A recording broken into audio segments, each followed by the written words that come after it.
नमामि शमीशाननिर्वाणरूपं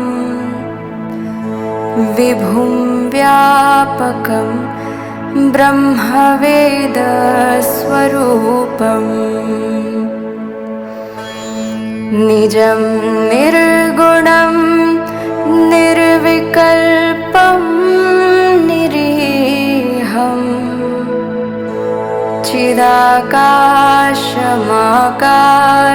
चिदाकाशमाकाशवासं भजेऽहम्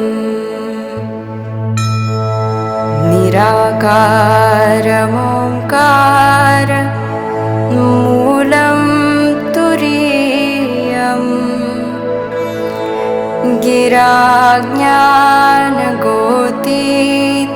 गिराज्ञानगोतीतमीशं गिरीशम् करालं महाकाल कालं कृपालं गुणागार संसार पारं नतोऽहम्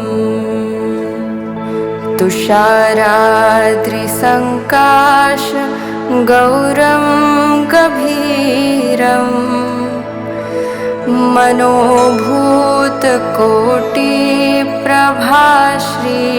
मनोभूतकोटिप्रभाश्रीशरीरम्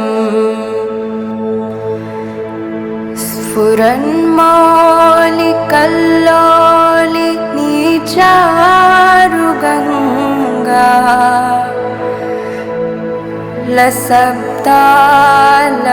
लसब्दालबालेन्दु कण्ठे भुजङ्गा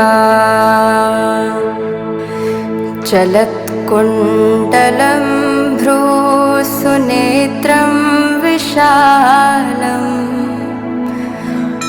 प्रसन्नाननं नीलकण्ठं दयालम् मृगाधीशचर्माम्बरं मुण्डमालं प्रियं शङ्करं सर्वनाथं भजामि प्रचण्डं प्रकृष्टं प्रगल्भं परेशम् अखण्डम् अजं भानुकोटिप्रकाशम् त्रयः शूलनिर्मूलनं शूलपाणिं भजेऽहं भवानीपतिं भावगम्यम्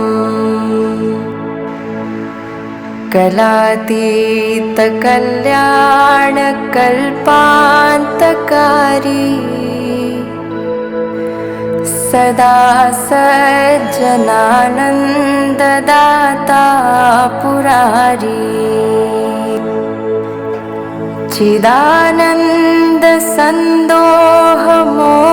चिदानन्दसन्दोहमोहापहारी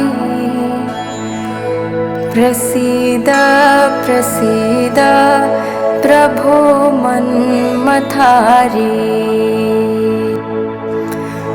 न यावत् उमानाथ पादारविन्दं भजन्ति लोके परे वा नराणाम् न तावत् सुखं शान्ति सन्तापनाशम् प्रसीद प्रभो सर्वभूतादिवासम् न जानामि योगं जपं नैव पूजा नतोऽहं सदा सर्वदा शम्भुतुभ्यम् जराजन्म दुःखौघतातव्यमानं प्रभो पाहि आपन्नमामीश शम्भो।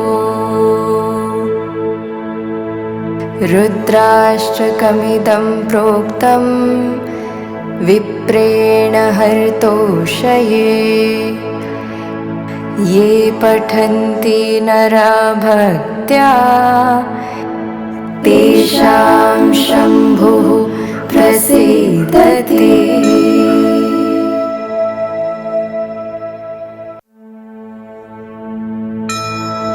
नमामीशमीशाननिर्वाणरूपं विभुं व्यापकं ब्रह्मवेदस्वरूपम्। निजं निर्गुणं निर्विकल्पं निरीहम् चिदाकाशमाकाशवासं भजेऽहम्। निराकारमोङ्कार मूलं तुरीयम्। गिराज्ञानगोतीतमीशं गिरीशम्। करालं महाकाल कालं कृपालं। गुणागार संसार पारं नतोऽहम्। तुषाराद्रिसङ्काश गौरं गभीरम्। मनोभूतकोटिप्रभाश्रीशरीरम्। स्फुरन्मौलिकल्लोलिनीचारुगङ्गा। लसब्दालबालेन्दु कण्ठे भुजङ्गा। चलत्कुण्डलं भ्रूसुनेत्रं विशालम्। प्रसन्नाननं नीलकण्ठं दयालम्। मृगाधीशचर्माम्बरं मुण्डमालं। प्रियं शङ्करं सर्वनाथं भजामि। प्रचण्डं प्रकृष्टं प्रगल्भं परेशम्। अखण्डं अजं भानुकोटिप्रकाशम्। त्रयः शूलनिर्मूलनं शूलपाणिम्। भजेऽहं भवानीपतिं भावगम्यम्। कलातीतकल्याणकल्पान्तकारी। सदा सज्जनानन्ददाता पुरारी। चिदानन्दसन्दोहमोहापहारी। प्रसीद प्रसीद प्रभो मन्मथारी। न यावत् उमानाथ पादारविन्दं। भजन्ति ह लोके परे वा नराणाम्। न तावत् सुखं शान्ति सन्तापनाशम्। प्रसीद प्रभो सर्वभूताधिवासम्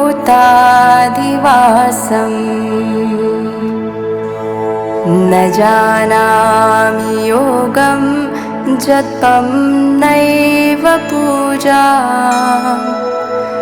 नतोऽहं सदा सर्वदा शम्भुतुभ्यं जराजन्म दुःखोऽघतातव्यमानं प्रभो पाहि आपन्नमामीश शम्भो। रुद्राष्टकमिदं प्रोक्तं विप्रेण हर्तोषये ये पठन्ति नरा भक्त्या तेषां शम्भुः प्रसीदति।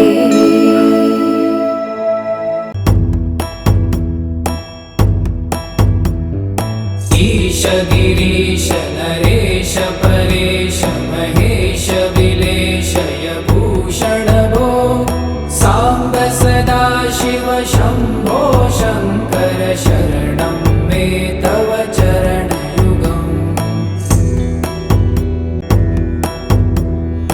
उमया दिव्य सुमङ्गल विग्रहया लिङ्गित वामाङ्ग विभो साम्ब सदा शिव शम्भो शङ्कर शरणं मे तव चरणयुगम्। दूरीकुरु मामज्ञमनाथं दूरीकुरु मे दुरितं भो साम्ब सदा शिव शम्भो शङ्कर शरणं मे तव चरणयुगम्। ऋषिवर मानस हंस चराचर जनन स्थिति लय कारण भो साम्ब सदा शिव शम्भो शङ्कर शरणं मे तव चरणयुगम्। अन्तःकरण विशुद्धिं भक्तिं च त्वयि सतिं प्रदेहि विभो साम्ब सदा शिव शम्भो शङ्कर शरणं मे तव चरणयुगम्।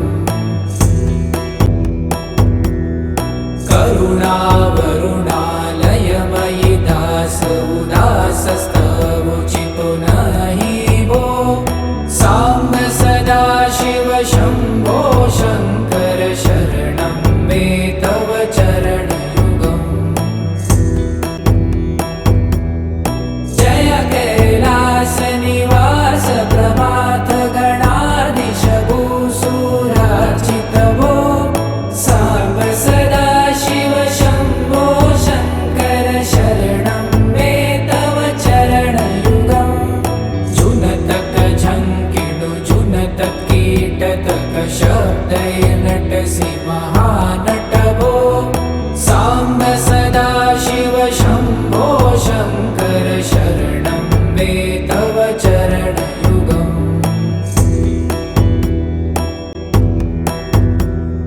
धर्मस्थापन दक्ष त्रक्ष गुरु दक्ष यज्ञ शिक्षक भो साम्ब सदा शिव शम्भो शङ्कर शरणं मे तव चरणयुगम्।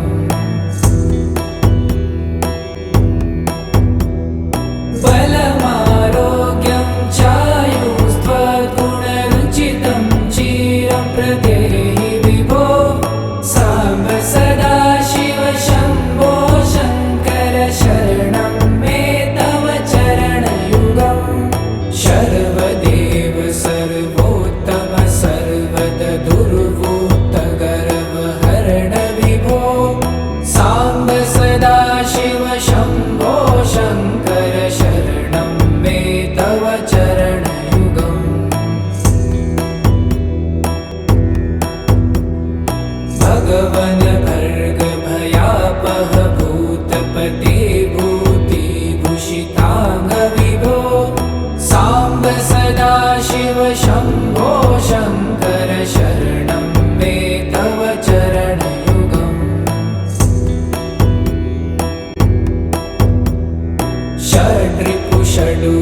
षड्विकार हर सन्मुख षण्मुख जनक विभो साम्ब सदा शिव शम्भो शङ्कर शरणं मे तव चरणयुगम् सत्यं ज्ञानमनन्तं ब्रह्मेति लक्षणलक्षितभो साम्ब सदा शिव शम्भो शङ्कर शरणं मे तव चरणयुगम् हा हा हू हू मुखसुरगायक गीतापदान पद्य विभो साम्ब सदा शिव शम्भो शङ्कर शरणं मे तव चरणयुगम्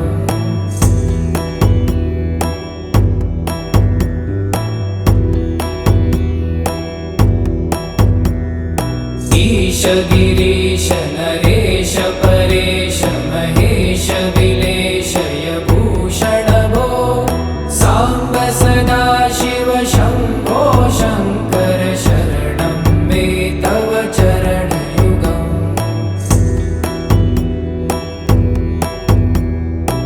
ऊमया दिव्यसुमङ्गलविग्रहयालिङ्गित वामाङ्ग विभो साम्ब सदा शिव शम्भो शङ्कर शरणं मे तव चरणयुगम् दूरीकुरु मामज्ञमनाथं दूरीकुरु मे दुरितं भो साम्ब सदा शिव शम्भो शङ्कर शरणं मे तव चरणयुगम्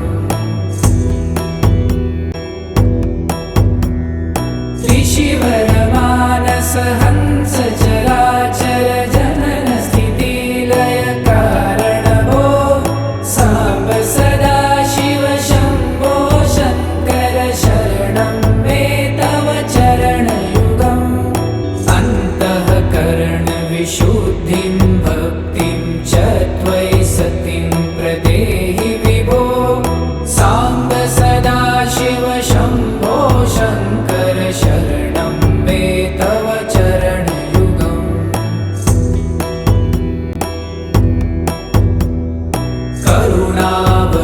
करुणावरुणालयमयि दासोदासस्तवोचितो नहि भो साम्ब सदा शिव शम्भो शङ्कर शरणं मे तव चरणयुगम् जय कैलासनिवास प्रमाथ गणाधीश भूसुरार्चित भो साम्ब सदा शिव शम्भो शङ्कर शरणं मे तव चरणयुगम् जुनतक झङ्किणु जुनतक कीटतक शब्दैर्नटसि महानट भो साम्ब सदा शिव शम्भो शङ्कर शरणं मे तव चरणयुगम्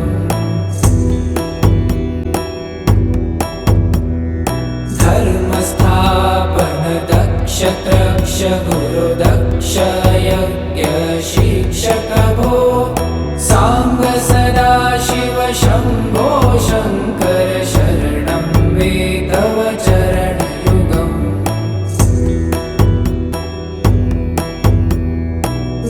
बलमारोग्यं चायुस्त्वद्गुणरुचितं चिरं प्रदेहि विभो साम्ब सदा शिव शम्भो शङ्कर शरणं मे तव चरणयुगम् शर्वदेव सर्वोत्तम सर्वगदुर्भूत गर्वहरण विभो साम्ब सदा शिव शम्भो शङ्कर शरणं मे तव चरणयुगम्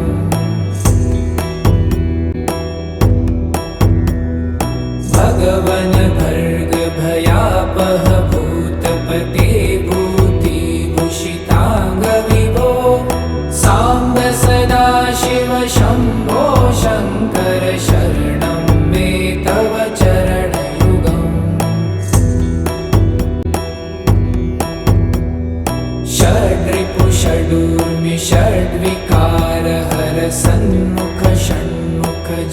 विभो साम्ब सदाशिव शम्भो शङ्कर शरणं मे तव चरणयुगम् सत्यं ज्ञानमनन्तं ब्रह्मे ते लक्षणलक्षितभो साम्ब सदाशिव शम्भो शङ्कर शरणं मे तव चरणयुगम् हा हा हो हो मुखसुरगायक गीतापदान पद्यविभो साम्ब सदाशिव शम्भो शङ्कर शरणं मे तव चरणयुगम्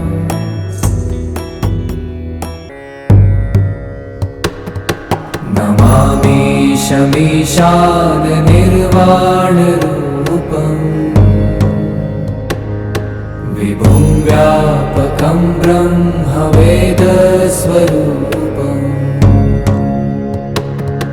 निजं निर्गुणं निर्विकल्पं निरीहम्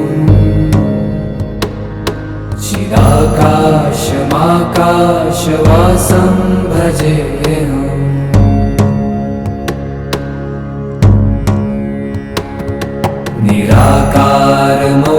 निराकारमोङ्कारमूलं तुरीयम्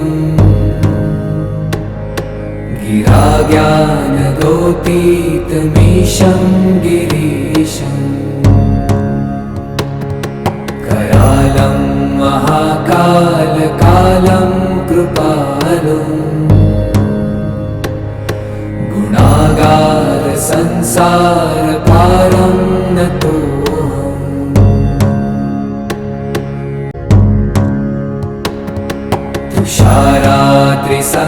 तुषारात्रिसङ्काशगौरं गभीरम्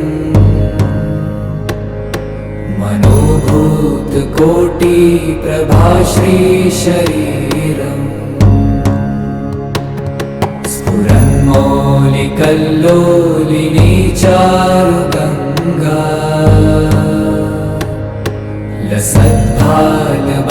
लसद्भालबालेन्दुकण्ठे भुजङ्गा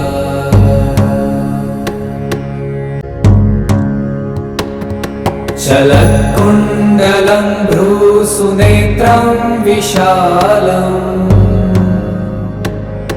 प्रसन्नाननं नीलकण्ठं दयालम् मृगाधीशचर्माम्बरं मुण्डमालम्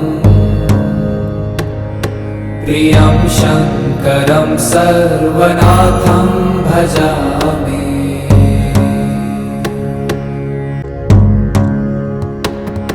प्रचण्डं प्रकृष्टं प्रगल्भं परेशम् अखण्डम् अजं भानुकोटिप्रकाशम्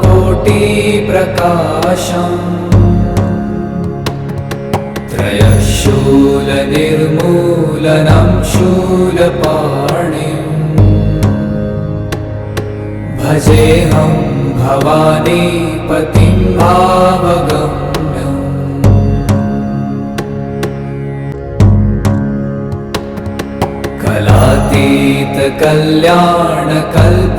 कलातीतकल्याणकल्पान्तकारी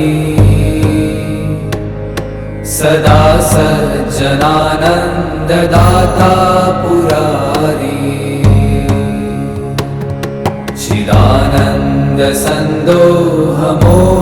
चिदानन्दसन्दोहमोहापहारी प्रसीद प्रसीद प्रभो मन्मथारी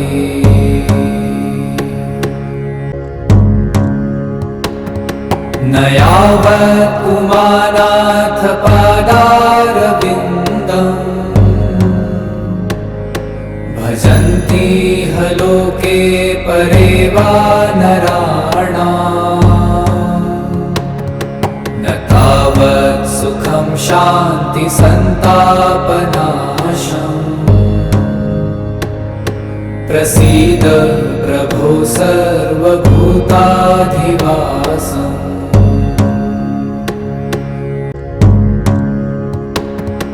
न जानामि योगं जपं नैव पूजा नतोऽहं सदा सर्वदा शम्भुतुभ्यं जराजन्म दुःखो गतातप्यमानम्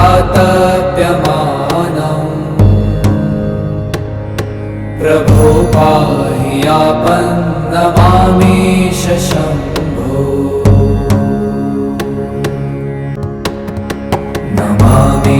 नमामीशमीशान निर्वाणरूपम्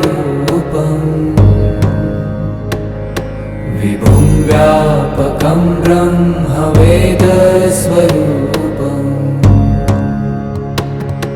निजं निर्गुणं निर्विकल्पं निरीहम्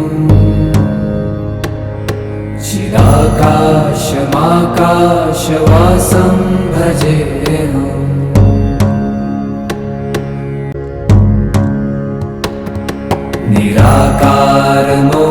निराकारमोङ्कारमूलं तुरीयम्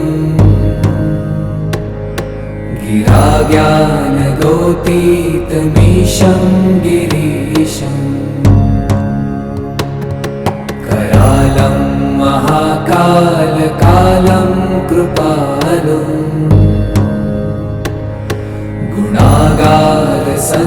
गुणागारसंसारपारं नतोऽहम्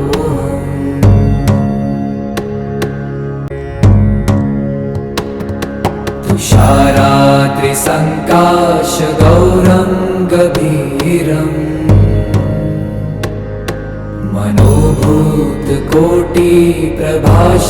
मनोभूतकोटिप्रभाश्रीशरीरम् स्फुरन्मौलिकल्लोलिनी चारुगङ्गा लसद्भालबालेन्दुकण्ठे भुजङ्गा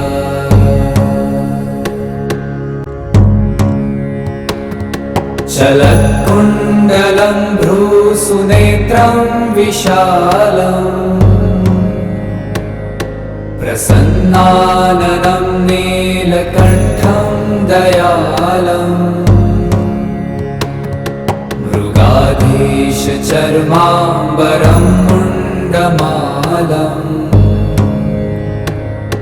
प्रियं शङ्करं सर्वनाथं भजामि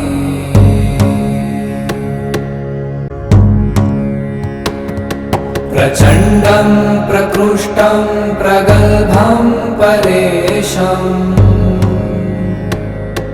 अखण्डम् अजं भानुकोटिप्रकाशम् त्रयशूलनिर्मूलनं शूलपाणिम् भजेऽहं भवानीपतिं भावगम्यम्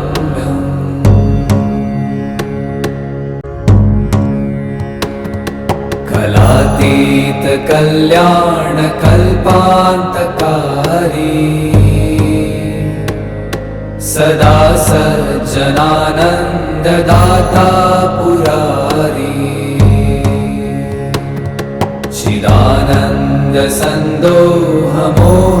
चिदानन्दसन्दोहमोहापहारी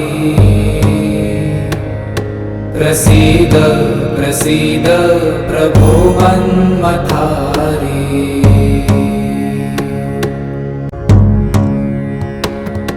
न यावत् उमानाथ पादारविन्दम् भजन्ति ह लोके परे वा नराणाम् न तावत् सुखं शान्ति सन्तापनाशम् प्रसीद प्रभो सर्वभूताधिवासम्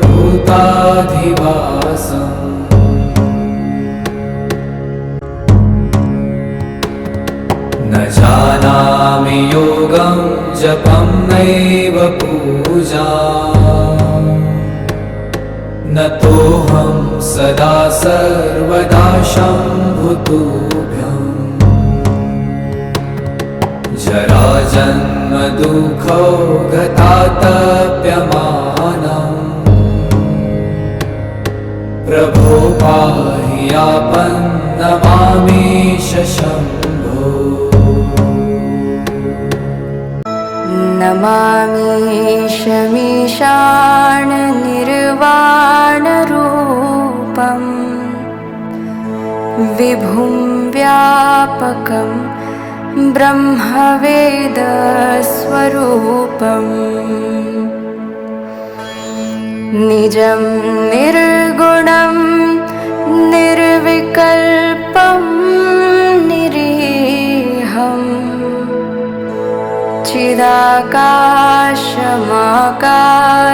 चिदाकाशमाकाशवासं भजेऽहम्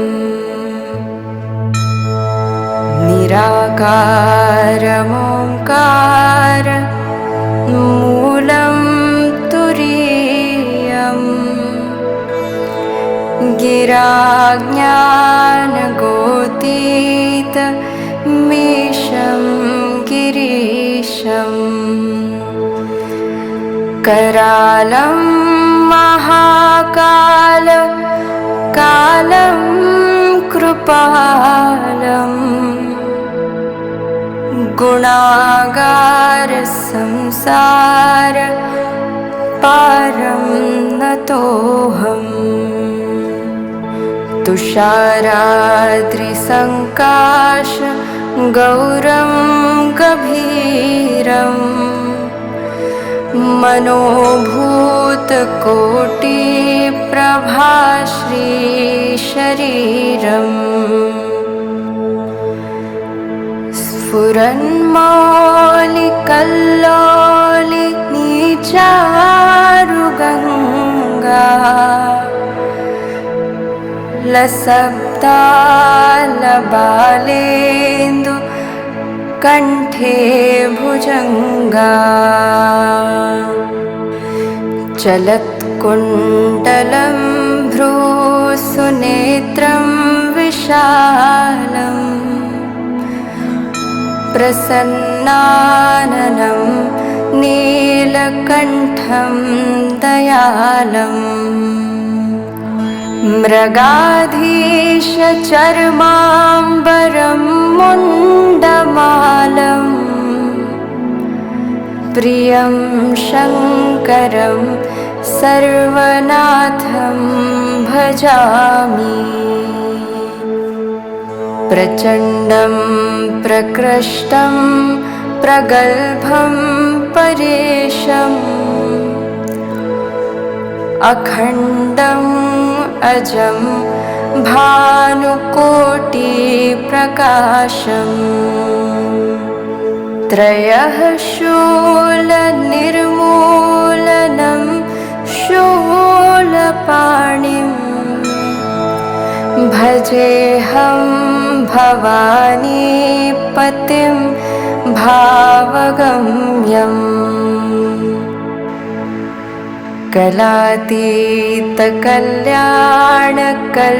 कलातीतकल्याणकल्पान्तकारी सदा सज्जनानन्ददाता पुरारी चिदानन्दसन्दोहमोहापहारी प्रसीद प्रसीद प्रभो मन्मथारी न यावत् उमानाथ पादारविन्दम् भजन्ति लोके परे वा नराणाम् न तावत् सुखं शान्ति सन्तापनाशम् प्रसीद प्रभो सर्वभूताधिवासम्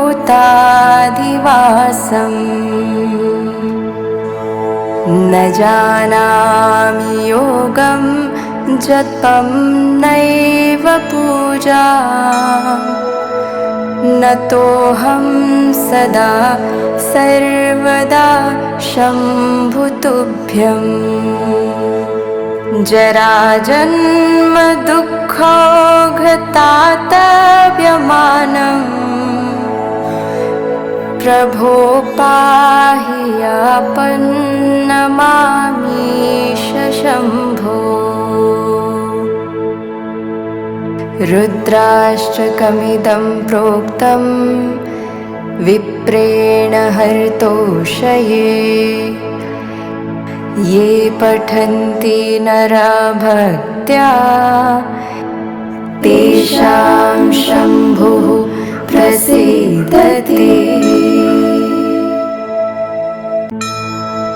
नमामीशमीशाननिर्वाणरूपं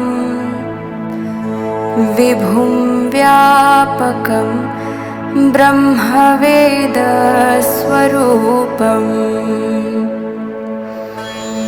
निजं निर्गुणं निर्विकल्पं निरीहम् चिदाकाशमाकाशवासं भजेऽहम्।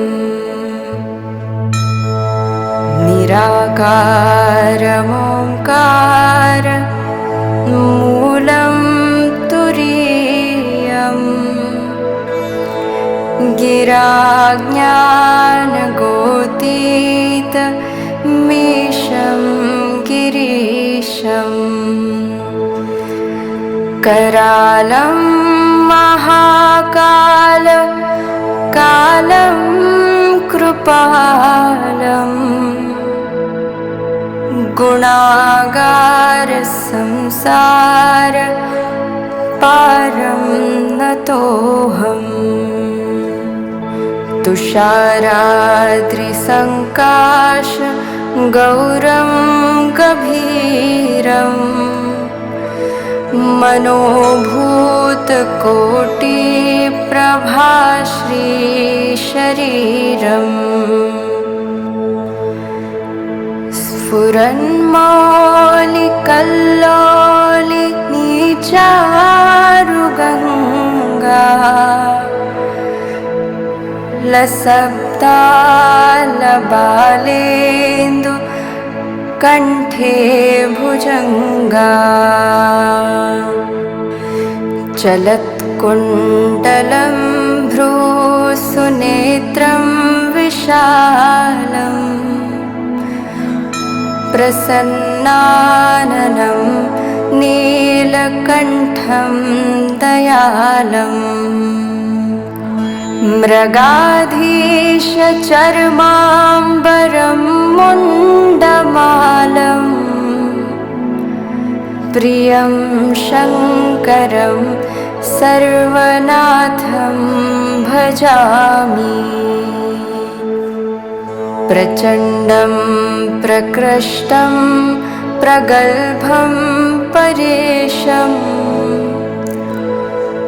अखण्डं अजं भानुकोटिप्रकाशम्। त्रयः शूलनिर्मूलनं शूलपाणिम्। भजेऽहं भवानीपतिं भावगम्यम्।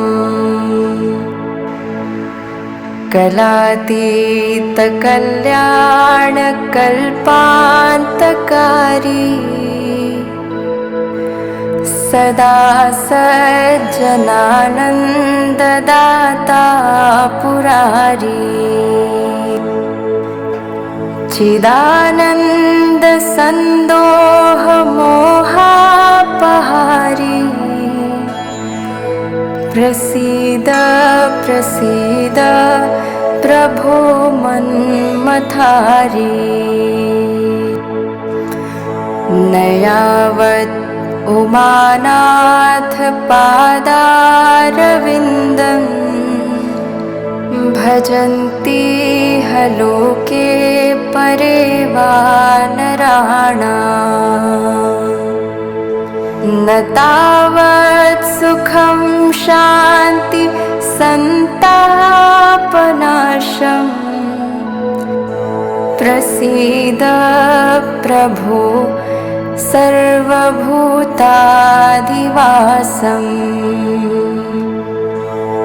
न जानामि योगं जपं नैव पूजा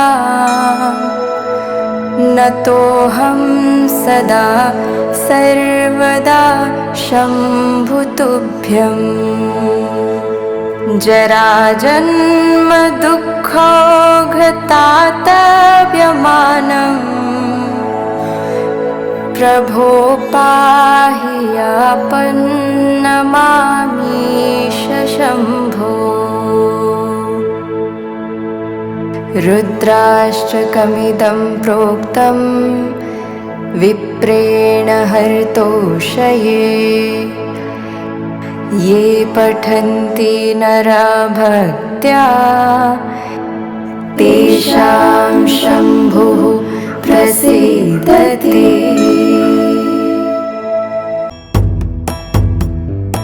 ईश गिरीश नरेश परेश महेश विलेशय भूषण भो साम्ब सदा शिव शम्भो शङ्कर शरणं मे तव चरणयुगम्।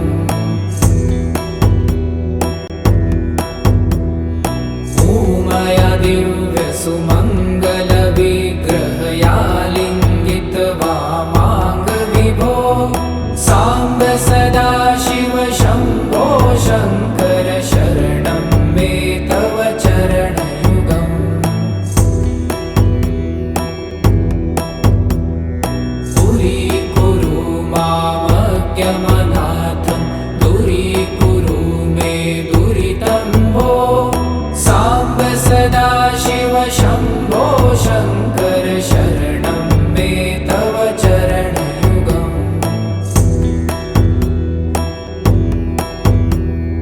ऋषिवरमानस हंस चराचर जनन स्थिति लय कारण भो साम्ब सदा शिव शम्भो शङ्कर शरणं मे तव चरणयुगम्। अन्तःकरण विशुद्धिं भक्तिं च त्वयि सतिं प्रदेहि विभो साम्ब सदा शिव शम्भो शङ्कर शरणं मे तव चरणयुगम्।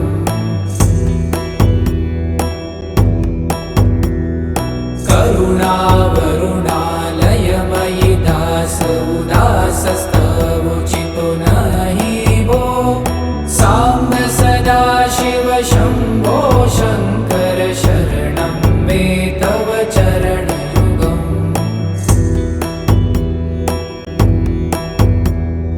जय कैलास निवास प्रभात गणाधीश भूसुरार्चित भो साम्ब सदा शिव शम्भो शङ्कर शरणं मे तव चरणयुगम्। जुनतक झङ्किणु जुनतक कीटतक शब्दैर्नटसि महानट भो साम्ब सदा शिव शम्भो शङ्कर शरणं मे तव चरणयुगम्।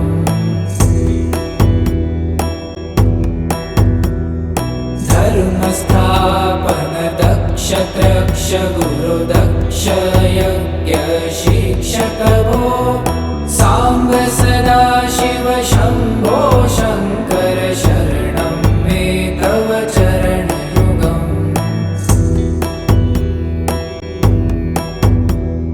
बलमारोग्यं चायुस्त्वगुणरुचितं चिरं प्रदेहि विभो साम्ब सदा शिव शम्भो शङ्कर शरणं मे तव चरणयुगम्। शर्वदेव सर्वोत्तम सर्वद दुर्वूत गर्वहरण विभो साम्ब सदा शिव शम्भो शङ्कर शरणं मे तव चरणयुगम्।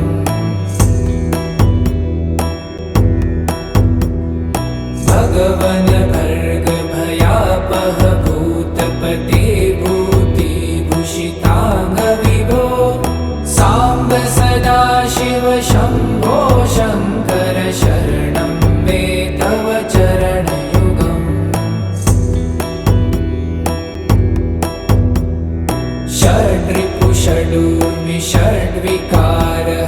सन्मुख षण्मुख जनक विभो साम्ब सदा शिव शम्भो शङ्कर शरणं मे तव चरणयुगम्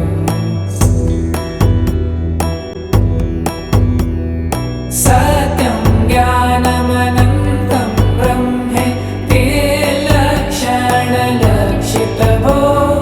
साम्ब सदा शिव शम्भो शङ्कर शरणं मे तव चरणयुगम् हा हा हू हू मुखसुरगायक गीतापदान पद्य विभो साम्ब सदा शिव शम्भो शङ्कर शरणं मे तव चरणयुगम्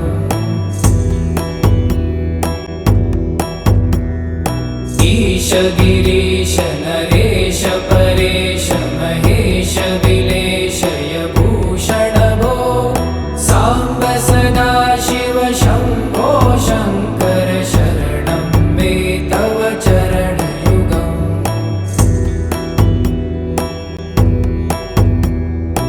ऊमया दिव्यसुमङ्गलविग्रहयालिङ्गित वामाङ्गविभो साम्ब सदा शिव शम्भो शङ्कर शरणं मे तव चरणयुगम्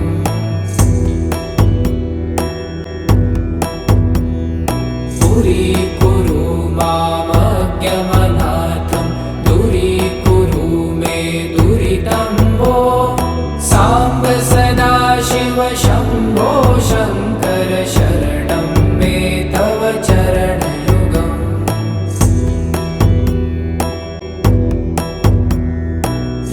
ऋषिवरमानस हंस चराचर जनन स्थितिलय कारण भो साम्ब सदा शिव शम्भो शङ्कर शरणं मे तव चरणयुगम् अन्तःकरणविशुद्धिं भक्तिं च त्वयि सतिं प्रदेहि विभो साम्ब सदा शिव शम्भो शङ्कर शरणं मे तव चरणयुगम्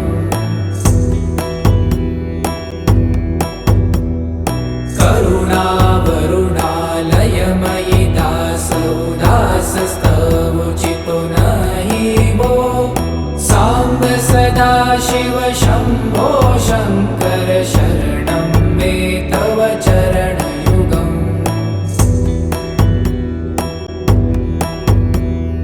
जय कैलासनिवास प्रमाथ गणाधीश भूसुरार्चित भो साम्ब सदा शिव शम्भो शङ्कर शरणं मे तव चरणयुगम् झुनतक झङ्किणु झुनतक कीटतक शब्दैर्नटसि महानट भो साम्ब सदा शिव शम्भो शङ्कर शरणं मे तव चरणयुगम्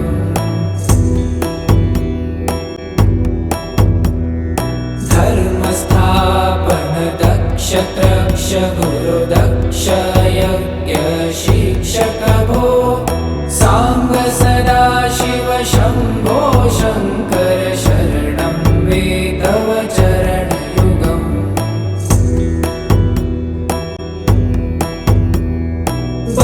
बलमारोग्यं चायुस्त्वगुणरुचितं चिरं प्रदेहि विभो साम्ब सदा शिव शम्भो शङ्कर शरणं मे तव चरणयुगम् सर्वदेव सर्वोत्तम सर्वद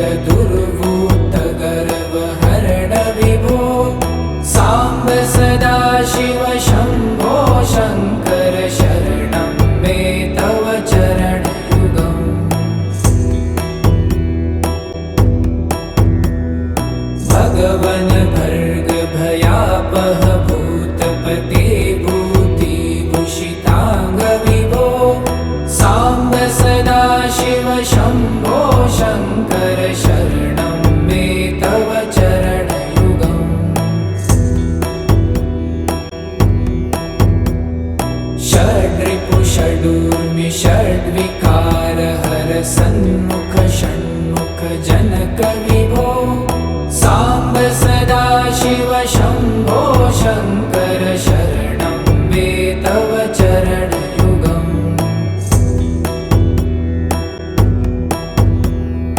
सत्यं ज्ञानमनन्तं ब्रह्मे ते लक्षणलक्षितभो साम्ब सदा शिव शम्भो शङ्कर शरणं मे तव चरणयुगम् हा हा हू हू मुखसुरगायक गीतापदान पद्य विभो साम्ब सदा शिव शम्भो शङ्कर शरणं मे तव चरणयुगम्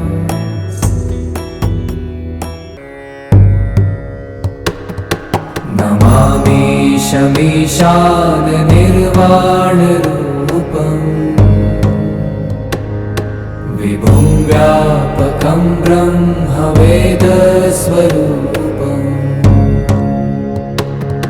निजं निर्गुणं निर्विकल्पं निरीहम्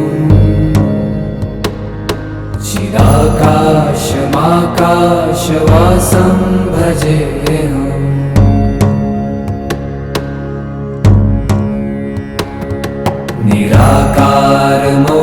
निराकारमोङ्कारमूलं तुरीयम्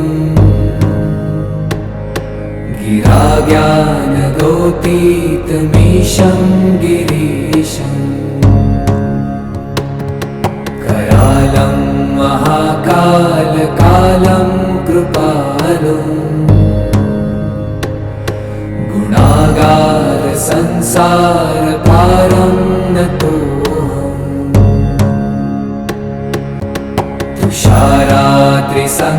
तुषारात्रिसङ्काशगौरं गभीरम्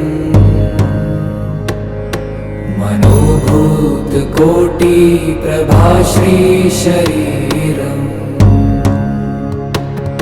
स्फुरन्मौलिकल्लोलिनी चारुगङ्गा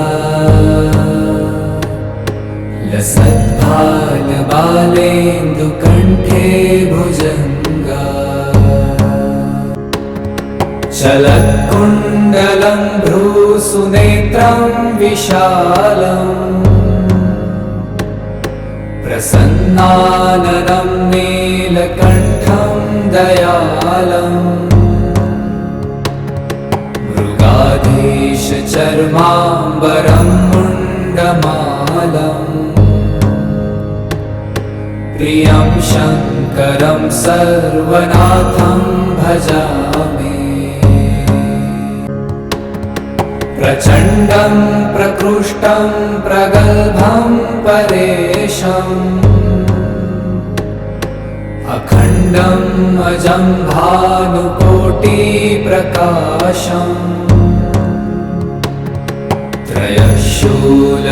त्रयशूलनिर्मूलनं शूलपाणिम् भजेऽहं भवानीपतिं भावगम्यम् कलातीतकल्याणकल्पान्तकारी सदा सज्जनानन्ददाता पुरारी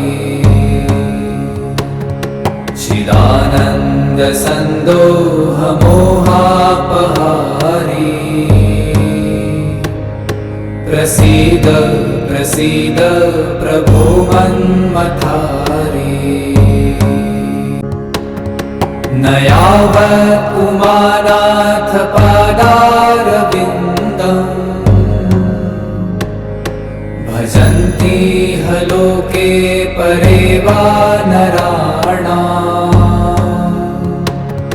न तावत् सुखं शान्ति सन्तापनाशम् प्रसीद प्रभो सर्वभूताधिवासम्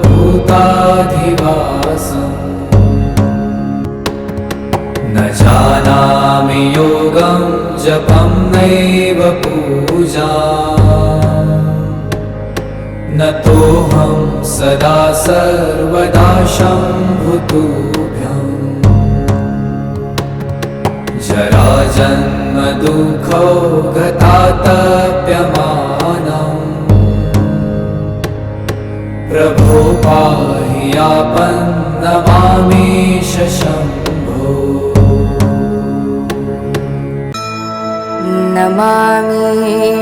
नमामीशमीशान निर्वाणरूपं विभुं व्यापकं ब्रह्मवेदस्वरूपम्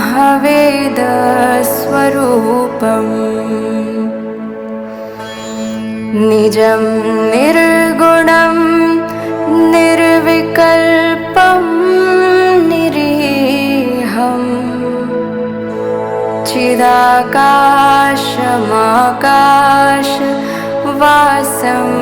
भजेऽहम् निराकारमोङ्कार मूलं तुरीयम्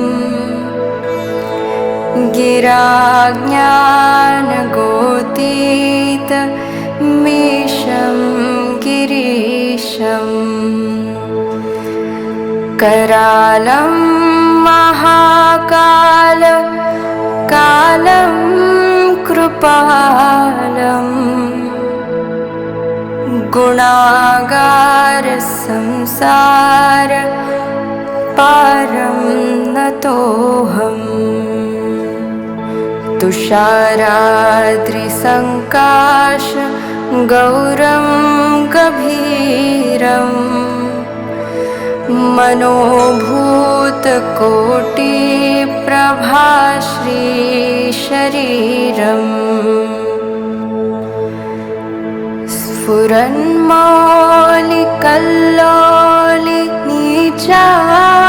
स्फुरन्मौलिकल्लोलिनीचारुगङ्गा लसब्दालबालेन्दु कण्ठे भुजङ्गा चलत्कुण्डलं भ्रूसुनेत्रं विशालम् प्रसन्नाननं नीलकण्ठं दयालम् मृगाधीशचर्माम्बरं मुण्डमालम् प्रियं शङ्करं सर्वनाथं भजामि प्रचण्डं प्रकृष्टं प्रगल्भं परेशम् अखण्डम् अजं भानुकोटिप्रकाशम् त्रयः शूलनिर्मूलनं शूलपाणिं भजेऽहं भवानीपतिं भावगम्यम् कलातीतकल्याणकल्पान्तकारी सदा सज्जनानन्ददाता पुरारी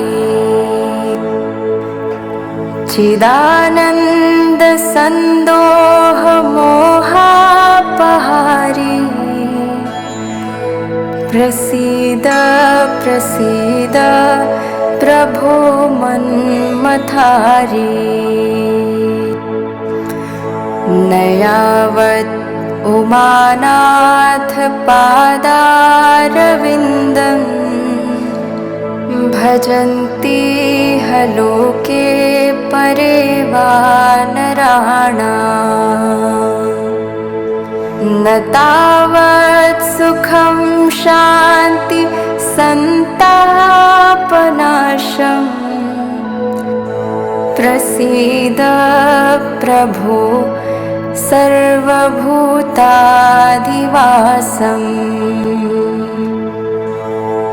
न जानामि योगं जपं नैव पूजा